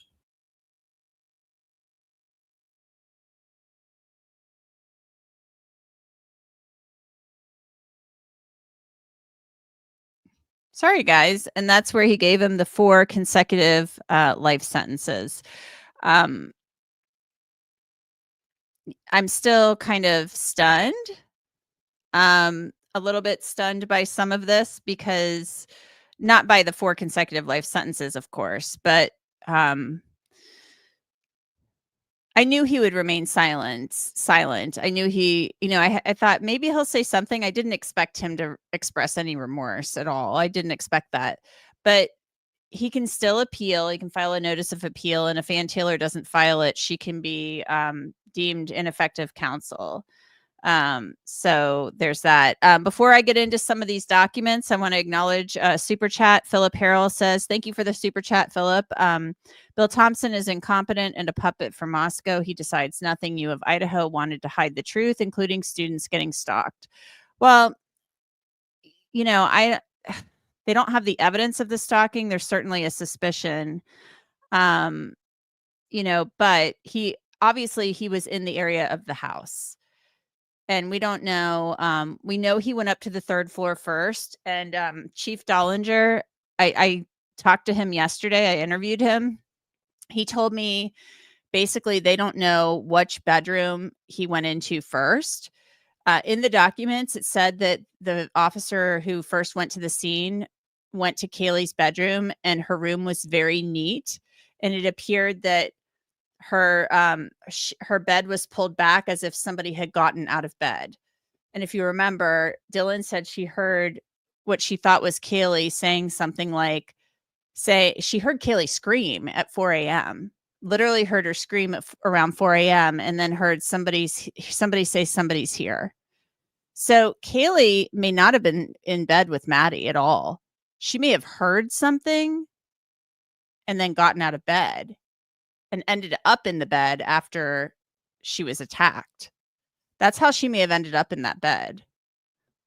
So we don't, that's like a new thing where I'm thinking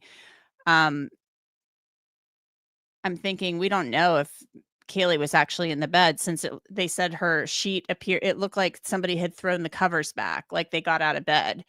So that's what the documents say. So she may have gone into Maddie's room to see what was going on. But they don't know which room he went into first. So they don't know who specifically the target was. I've always said I thought it was Maddie, because you can see right into her bedroom from the parking lot up there. But that's just my opinion. Peachy Brown, thank you for the super chat. Not sure if you mentioned this, but I agree with Mr. Gonsalves about the city protecting the university by acceptance of the plea agreement. All the questions asked by Olivia could have been answered. I would agree with you. They could have made it a condition of the plea that he do a proffer. Thank you, Greg S. I appreciate that. Thank you for the super chat or sticker, whichever one of these that is. I think it's a chat. Thank you for the super chat, Greg S. Thank you so much. So Karen Burgles Purdy, thank you for the super chat. Kohberger's parents shared an Amazon account according to media. Do you think they knew? They shared an account. Yes, of course. It was a family account, according to his defense team. That's what they said, that it was a shared family account. So I don't think they knew about the murders. I think they believed he was innocent, honestly, from what I'm reading in the Vicky Ward, James Patterson book. His father was telling people that the sheath was planted and it would all come out at trial. Karen, thank you so much for joining. I appreciate it. Welcome as a new member. Thank you so much, Karen. Welcome.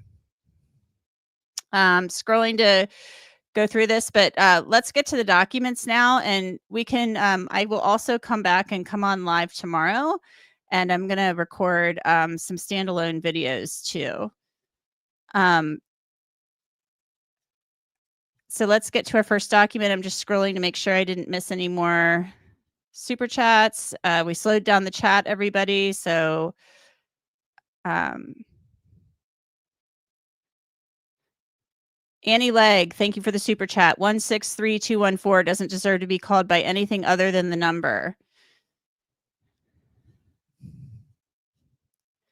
think a lot of people would agree with that.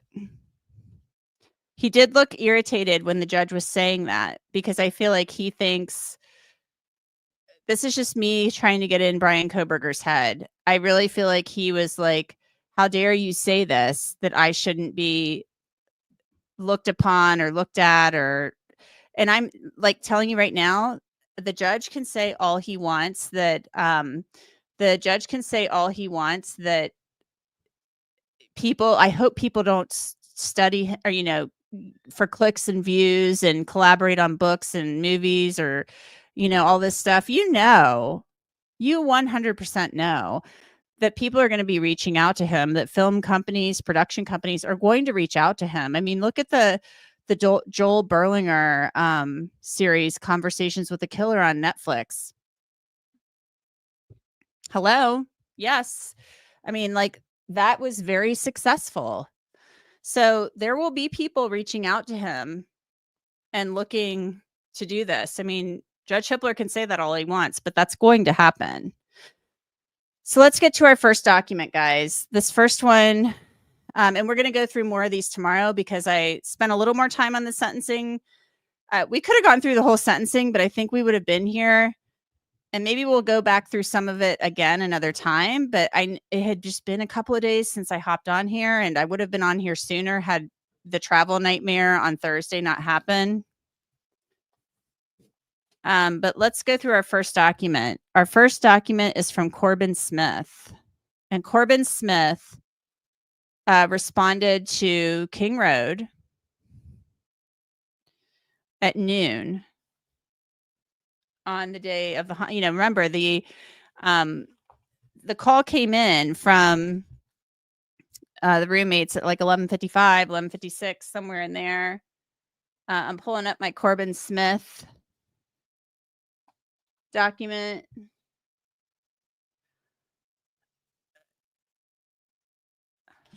I'm pulling it up on paper, and it looks like I didn't print it, so we're going to just read it off the screen. If you're just joining, thank you so much for joining. Remember to give me a thumbs up, like and subscribe. Trying to reach 24,000 subscribers, so that would be super cool. So Officer Smith writes, on November 13th, 2022, at about 1200 hours, that's noon, I responded to 1122 King Road in reference to possible homicide victims. Officer Nunez had arrived on scene and found a total of 4 deceased individuals. Officer Nunez informed other units he believed this to be a homicide. When I arrived, and I entered the residence and went to the second floor, I observed a female wearing a sweatshirt and underwear laying in the middle of the bedroom floor covered in blood. This was Xana. And this was Xana on the second floor bedroom in her own bedroom. I observed deep lacerations indicative of defensive wounds on the female's hands. The female was surrounded by blood on the floor. I observed a male laying on the bed. The male appeared to have suffered from stab wounds and a laceration to the neck. The male was covered in blood, and the bedding around him was soaked in blood. In a third floor bedroom, I observed 2 females laying in bed, which appeared to have been stabbed to death. The female laying on the left half of the bed, as I looked at it from the doorway, was unrecognizable. This was Kaylee. Her face was completely disfigured and was stabbed several times. And Steve Gonsalves has now said, he told Ashley Banfield that Kaylee's teeth were knocked out. Police are saying that she was not gagged. Nobody was tied up or gagged or anything like that.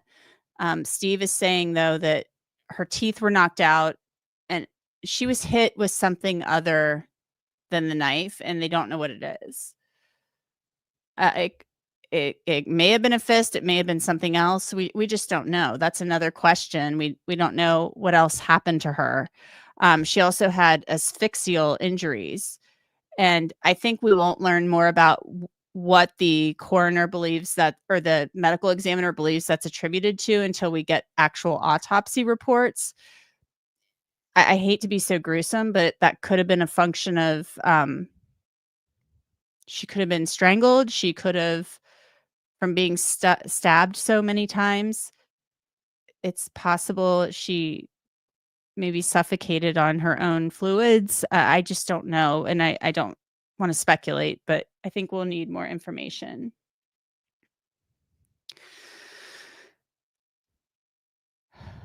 Her face was completely disfigured and was stabbed several times. I was unable to comprehend exactly what I was looking at while trying to discern the nature of the injuries. I mean, that's how, because Kaylee woke up or was awake. Maddie, the other court documents say that she was asleep and had no defensive wounds. And her level, they had an expert, the state did, who was going to testify that her level of intoxication was such that she wouldn't have been able to fight back, and that she couldn't, she was asleep and it was like out, totally out. I mean, just imagine this. I was unable to comprehend exactly what I was looking at while trying to discern the nature of her injuries. That's the amount of damage that was done to Kaylee Gonsalves. The second female on the right half of the bed, this is Maddie, had multiple stab wounds. The comforter was soaked in blood and a pool of blood was still present. I was assigned to hold security at the rear slider. This was the alleged point of entry of the suspect, and I observed very large footprints in the snow. I used a tape measure, and the shoe size measured approximately 13.5 to 14 inches. The footsteps went to and from the rear slider door. I observed the trail of footsteps head away from the slider and then turn right around a stump in the backyard and lead toward the front of the house. I observed a set of small handprints on the window to the east of the slider. The screen to this window appeared damaged and was laying on the ground. I located smudged fingerprints on the glass slider door. There was a discarded black backpack in the backyard. I photographed these items and attached them to the case. I maintained rear security until I was relieved by Officer Warner. The only person to enter from this point was Captain Lanier at about 3:27 p.m.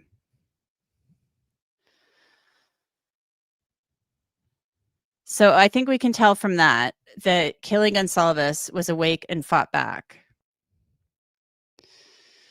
It's very possible that the handle, I saw somebody in the chat say that they say every injury was done by the K-bar, and I think they mean the stab wounds. It's entirely possible too that the handle of the K-bar may have been used to hurt her and hurt her face and to silence her. If she screamed at 4 a.m., as Dylan said, she heard Kaylee scream, then there would have been an effort to silence Kaylee and to keep her quiet so that whatever this person's goal was, Kohberger's goal, he's admitting to it now, we can say that, so that he could carry out his mission. I am still of the mind, guys, and I know the cops, I want their working theory. They're saying they don't know who the target was. He went upstairs first, but Chief Dollinger told me they don't know which room he went into first. So they don't know who the target was. I personally still think it was Maddie, and he didn't expect Kaylee to be there. The primary target could have been Kaylee. And maybe he goes into Kaylee's bedroom first, doesn't see her there, so he moves into the other room. But I'm just telling you, from that parking area on the Queen Road Apartments, you can see directly into Maddie's bedroom. And so that's why I'm of the mind that Maddie was the target and that he went to that room. Of course, they don't know which room he went to first. And of course, they didn't ask him. So we don't know. But there you go. I agree, Maddie, but Kaylee ruined his plans. That's what I believe. I truly believe that. That's my opinion. No, Elizabeth, Maddie did not have any defensive wounds. She had none. That's in court documents. I can pull those up for you and find them, but it was in the court documents that she did not have any defensive wounds and did not fight back. So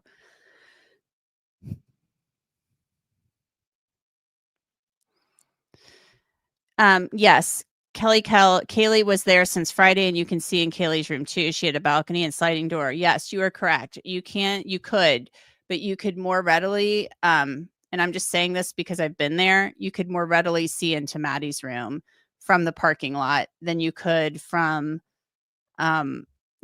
see into Kaylee's room, because I've been there and I walked it and I was like looking around to see where you could see in most easily.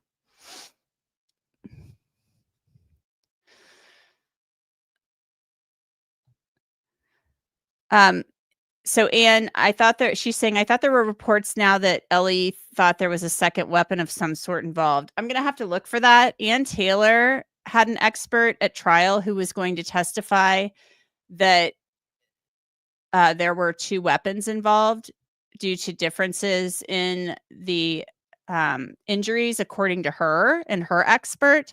But when I got through these documents, the the prosecutors and the police met with the pathologist who did the autopsy.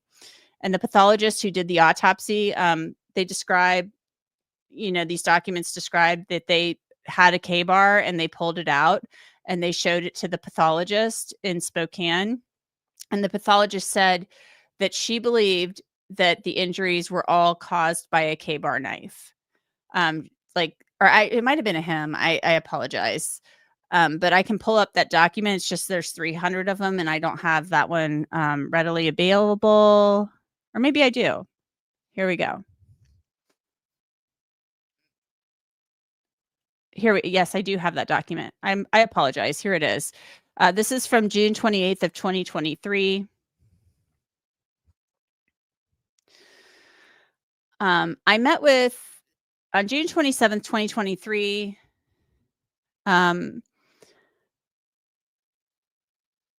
I met with so-and-so and had item 733 K-bar knife temporarily released to me so I could bring it to the meeting with Dr. So-and-so. I locked item 733 into a temporary lockbox in MPD detectives as our meeting was on the following day. They removed the K-bar knife and from the lockbox and they brought it to Spokane. On June 28th, and this must be a replica that they've just had in, why they're keeping it in evidence like this is a little bit odd to me. I mean, just whatever. But, they met on June 28th at 10:30 a.m. With Bill Thompson, Ashley Jennings, Jeff Nye, and Ingrid Beatty, and they met with the doctor who conducted the autopsies at the medical examiner's office. Dr. So-and-so had pre-selected several photos from each victim to go over with us so she could describe the shape of a weapon which would have caused the injuries. I removed the K-bar knife from the sealed package and showed it to Dr. So-and-so. Dr. So-and-so stated the shape and size of the K-bar knife was consistent as being the weapon which could have caused the injuries on all 4 victims. Now, this is what they do. They never say, oh yeah, that's it. They always say it's consistent with. And they say like to a reasonable degree of scientific certainty in court. They never say, oh yeah, that's it. They always say it's consistent with. Dr. So-and-so, I can look it up in the probable cause affidavit and find out the name. I just haven't done it. So Dr. So-and-so described how some of the wounds had 2 points on either end and how some wounds had a point on one end and a square shape at the other end. Dr. So-and-so explained how the K-bar knife could have created these wounds depending on the depth of the injury. This is also grisly and gruesome. So I apologize. Dr. So-and-so explained the tip of the knife, having sharp edges on either side, would show a wound with the points on either end. Dr. So-and-so described a deeper wound would show a point on one side and the square on the other, and how it matched the shape of the knife blade, having the single sharp edge on one side and a square edge on the other below the tip. The doctor pointed out some of the wounds had a mark that was consistent with the guard of the K-bar knife. So you have the K-bar knife, and then there's the knife, and then there's a guard. So if you're holding the handle, I'm left-handed, you're holding the handle, and then here's the blade, there's a guard. So the guard there that left a mark.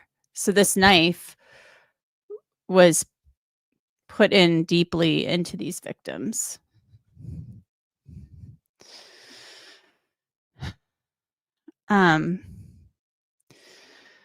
Dr. So-and-so described how the wounds could look different depending on the skin stretching, the dynamics of the situation at the time, the angle or position the knife was in when it was inserted and or removed, and how a victim was moving or not moving at the time. The doctor described some injuries depicted that the strength of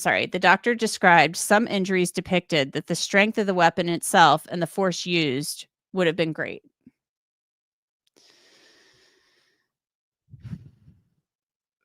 So there you go.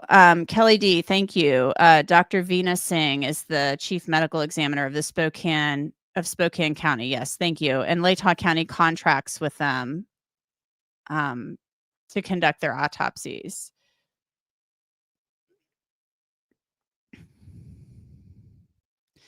Jack, the dog Murphy was kenneled. They took the dog to the dog was not, I'm sorry, the dog was not kenneled in Kaylee's room. When the one officer went into her bedroom, the dog was on the bed, but then the dog was timid, they said, and scared, and the dog went under Kaylee's desk. And so the officer had to get the dog out from under Kaylee's desk and did so. And he saw that there was no blood or any other apparent evidence on Murphy. So they took Murphy to the Humane Society. And then Kaylee's then ex-boyfriend, Jack, he went to the police department and he had asked to please get custody of Murphy, because he said, we shared the dog. We shared Murphy. He was our dog together. And so they released Murphy to him. But Murphy was up on the bed, and then Murphy was scared. And then, he's seeing strange people he doesn't know come into the house, and his owner, Kaylee, is in the other room. I mean, this dog has no idea what's going on, and then went under the desk. It's just so sad. Yes, Murphy was heard barking outside. You're correct. But that was way earlier in the morning. I'm talking about when the police arrived later in the morning. So here are some of the autopsy findings. Xana, it's all heartbreaking, just beyond belief. But Xana, my God. So Dr. Singh met with the coroner and one of the police officers, and they discussed the fatal injuries. Ethan had a fatal injury from a stab wound under his left clavicle, which severed his subclavian vein and his subclavian artery, and his jugular was also severed. He had sharp force injuries. Xana, she had a laceration in her right lung and 2 to her heart, and she had 50 stab wounds. Mostly were mostly defensive wounds, and she fought. So the defensive wounds, from other documents that I read, they were to her hands and her arms and to her face. So she's fighting. She's in the room fighting. And so she's being attacked, and she's fighting for her life, trying to save herself. It's just beyond belief. And think about that, how quickly that would have happened, because he gets in the house at 4:07 and he's speeding off by 4:20. So just Xana just fought for her life. I mean, after encountering him as he's either leaving the house or what have you, she encounters him somewhere, as likely he's coming down the steps. It's just unbelievable. Maddie Mogan.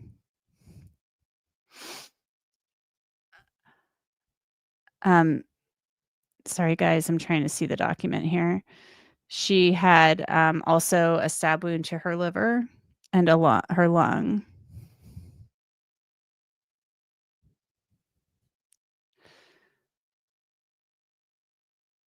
Kaylee's fatal injuries included a left lung laceration, a liver laceration, 2 subdural bleeds, and a stab behind her clavicle, which cut her subclavian vein and artery. She had signs of short force injuries, asphyxial injuries, and blunt force injuries. So blunt force meaning trauma to her face and head. And she had more than 20 stab wounds. So guys, this is just horrific.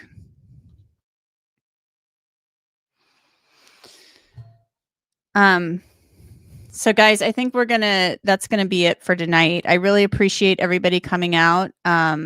I will come back on tomorrow and we will talk about some more. I want to thank all of you for hanging out tonight and talking with me or letting me talk to you.